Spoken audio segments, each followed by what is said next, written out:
नागपुर शहर की दक्षिण सीट पर 2019 की तरह 2024 में भी भाजपा के मोहन मते और कांग्रेस के गिरीश पांडव के बीच मुकाबला है। 19 में दक्षिण की सीट पर कांटे की टक्कर हुई थी, जिसमें भाजपा उम्मीदवार विजयी हुए थे। अब 2024 में भी इन्हीं दोनों उम्मीदवारों के बीच मुकाबला है।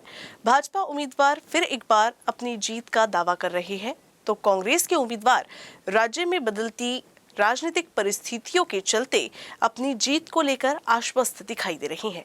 इस सीट पर विधायक के चुनाव में पुरुषों के मुकाबले महिलाओं की भी भूमिका अहम है।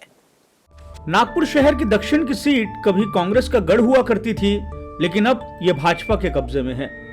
1978 से लेकर 2024 तक इस सीट ने कई राजनीतिक बदलाव देखे।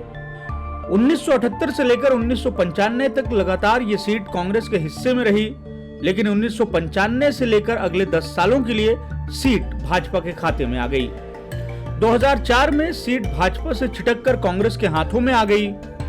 2004 से 14 तक कांग्रेस के प्रतिनिधित्व के बाद अब इस सीट पर कमल खिला है।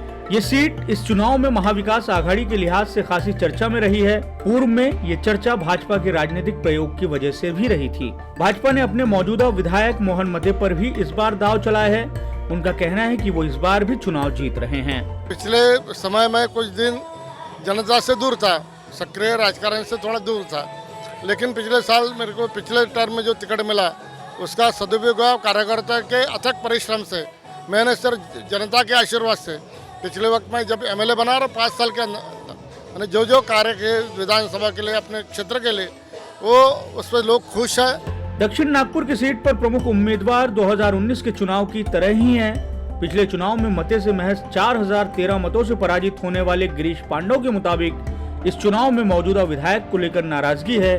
वो पिछले चुनाव में भले ही हार गए हों, लेकिन जनता इस बार उन्हें जरूर मौका देगी। जो भी कुछ गलतियां तो हो गई थी हमसे, मगर वो गलतियां को ठीक करके हम अभी अपने रास्ते पर चल रहे हैं। और मेन है अभी जो हमारे कांग्रेस पार्टी ने जो एजेंडा जो लाया हुआ है कि महिलाओं का हर महीने में 3,000 रुपये उनके खाते में डालने वाले हैं, उसी प्रकार उनको एसटी के अंदर में फ्री में प्रवास देने वाले हैं।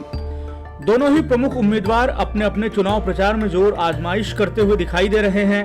कांग्रेस यहाँ अपना सीधा मुकाबला भाजपा से मानती है, लेकिन भाजपा त्रिकोणीय है। महज उम्मीदवार के मुताबिक मुकाबला 3 छोर पर है। उनका इशारा बहुजन समाज पार्टी की ओर है। भाजपा उम्मीदवार की माने तो बसपा का यहाँ जितना बेहतर परफॉर्मेंस रहेगा, उसका सीधा फायदा उन्हें होगा। 2019 के चुनाव में दोनों प्रमुख उम्मीदवारों के बीच सिर्फ मतों का अंतर ही कम नहीं था, बल्कि दोनों उम्मीदवारों को मिले कुल मतदान का प्रतिशत भी बेहद कम था। 2019 में हुए मतदान के 85% मत इन्हीं दोनों उम्मीदवारों में विभाजित हुए थे। भाजपा के मते को 43.62%, जबकि पांडव को 41.54% मत मिले थे। कांग्रेस को भाजपा पर मात दिए जाने का सबसे बड़ा हौसला हाल ही में हुए लोकसभा चुनाव में भाजपा के मतों में विधानसभा स्तर पर आई गिरावट से मिल रही है। 2024 के चुनाव में भाजपा को दक्षिण में 1,12,475 मत मिले थे, जबकि कांग्रेस को 82,745 मत। वहीं 2019 के लोकसभा चुनाव में भाजपा को 1,14,945 मत और कांग्रेस को 71,421 मत मिले थे। कांग्रेस लोकसभा चुनाव में भाजपा की गिरी लोकप्रियता को लेकर उत्साही है, लेकिन दक्षिण नागपुर में विधायक कौन बनेगा, इसे तय करने की जिम्मेदारी महिलाओं के कंधों पर है। इसलिए दोनों ही प्रतिद्वंदी उम्मीदवार लाडली बहना योजना का जिक्र कर रहे हैं।